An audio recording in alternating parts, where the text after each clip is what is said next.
Hello and welcome to the Crime Espresso Shot.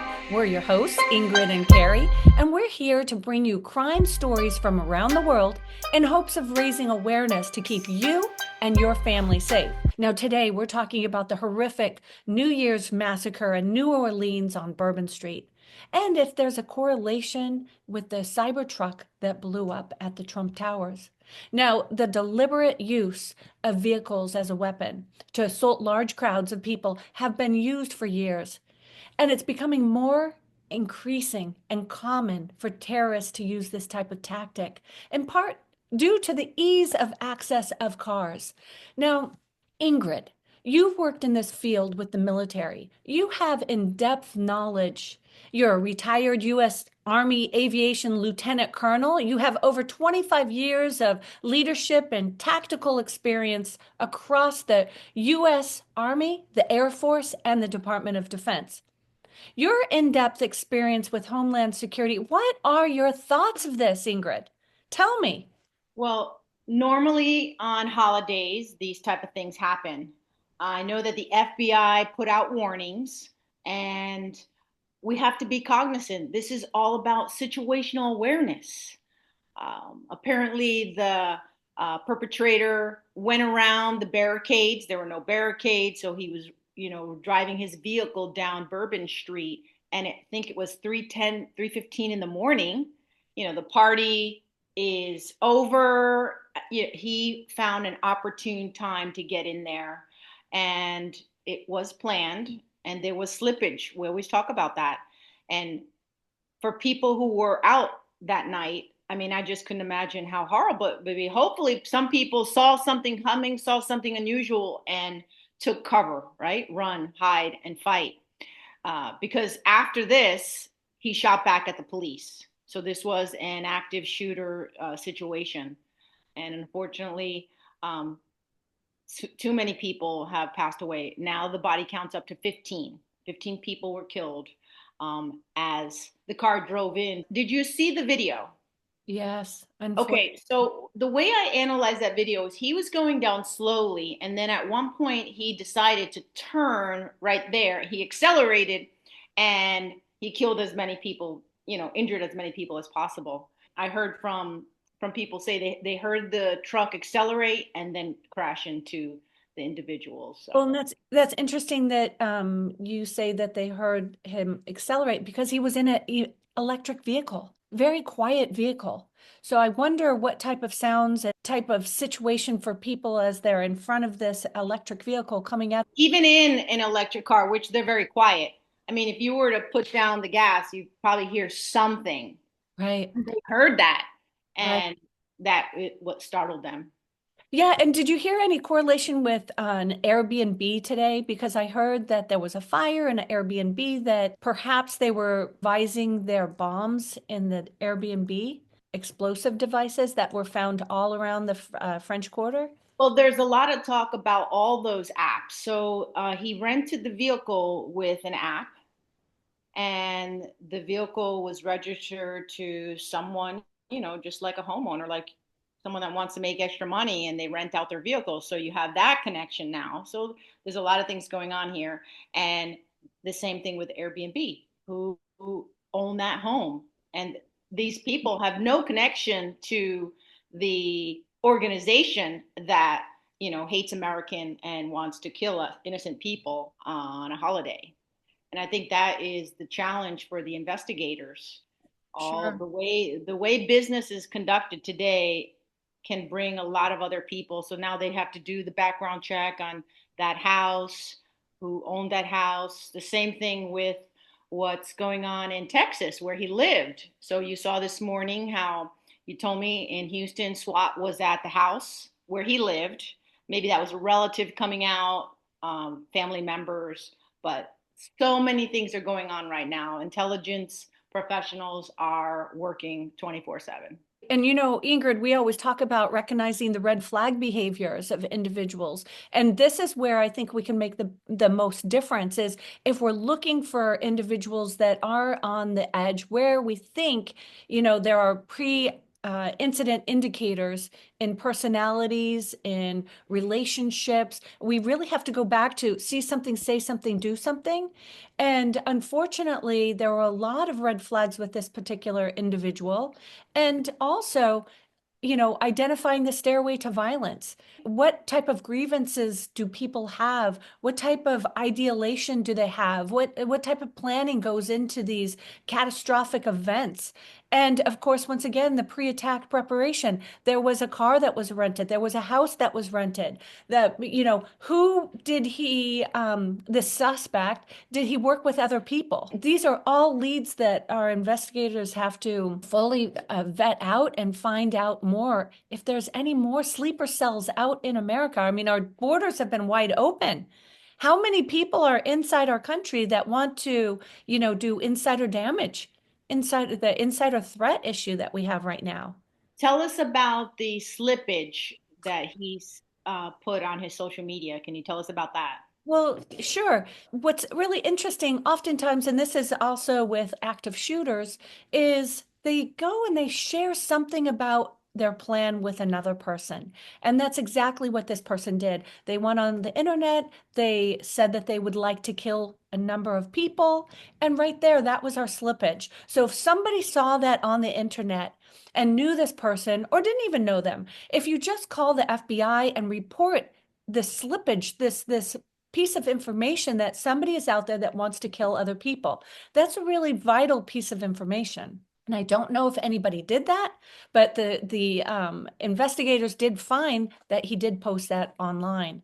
And so, where are we right now? We really have to make sure that we're trying to keep our family safer as we go forward. And how can we do this? I mean, as we look, we've had a number of terrorist attacks here in America in 2024. We had a terrorist attacks in Illinois, Arizona, Oklahoma, New York, Florida, Idaho. And this is another thing that I think we should really focus on is the first responders. They went straight into this dangerous situation, and they were the ones that were able to neutralize this threat. Thank God for our law enforcement. And unfortunately, two of the police officers were shot because after this person rammed over people, he pulled out his gun and started to shoot. So, thank God for our law enforcement that were there to actually prevent a lot more carnage from happening. You know, Carrie, we always talk about all these incidents, and I think it's important that the average citizen now have on their phone, not just the local police, they Yeah. have to have on their cell phone the FBI, tip lines. That's how we are going to prevent these things from happening. And I looked up on the FBI's website, they talked about a nationwide SAR NSI, Suspicious Activity Reporting Initiative. And that's a joint effort with the Department of Homeland Security where you can call and you send in suspicious reports. But Right. it has to be immediately. I mean, once again, see something, say something, do something. That's the do something. We need to feel comfortable sharing information to keep others safe. And that also goes right into situational awareness. And we've done a lot of training with Generations for America and Global Secure Resources, where we talk about what is situational awareness, decision making in high stress situations. We teach the baseline check, the 2 R's. There's a lot of things that go into it, and also how to be proactive, prepared, and protected. And these are just, a lot of it comes down to common sense, but it's really important for us to close that safety gap and try to identify and not let people cross over to being radicalized. This goes back to traveling safe. There were tourists there. I think many of the injured were locals, but we have to travel safe in whatever city or state that we're in. And you have your class coming up. Tell us about the class and how to sign up for the class. Oh, absolutely. So we have a solo travel program that's coming up to really give more confidence for solo travelers. And we cover 15 critical things you should know before you go, how you should blaze your trail around this world, but how can you do it safer and come back with great stories and, have a wonderful time and explore the world. This is all that we love to do with travel safety in our travel safety programs. But we have it up on Eventbrite. We're doing it 4 times a year. And so I'll be sure to leave one of the links inside the information about this podcast. But this is the point. We don't want to be scared. We want to be prepared. We want to go live our life. We don't want to have to deal with terrorists in our backyard, but that's where they are. They're here, and we have to figure out how to protect our communities, protect them with making sure that the police have the proper funding to make sure that they can have license plate readers, that they have the proper cameras for their communities. And this brings me to a really important book that it's one of my favorite books. It's The Ostrich Paradox. Why people underprepare for disasters. Now, we already knew that people are using vehicles as a terrorist mechanism. So as we looked at New Orleans, why didn't they have the proper blocks in place to not let a car go down a pedestrian street? Just goes right into how we underprepare. And in that book, The Ostrich Paradox, there's a whole chapter devoted to why New Orleans didn't prepare properly for the Hurricane Katrina and the disaster that came after that. And so whether it's a natural disaster or a man-made disaster, there's things that we can do to close our safety gap. And that book is one of my favorites. And the other favorite book that I always talk about, Ingrid, is The Gift of Fear. We have to have intuition. We have to make sure that, if we sense something, we have to do something. Get to safety, protect ourselves, protect our family. Well, I think that we should do a show just on the book alone to talk about it. That book is really important. Yeah, I agree. I agree so much. So, Ingrid, what are your last thoughts? Oh, what about the Cybertruck?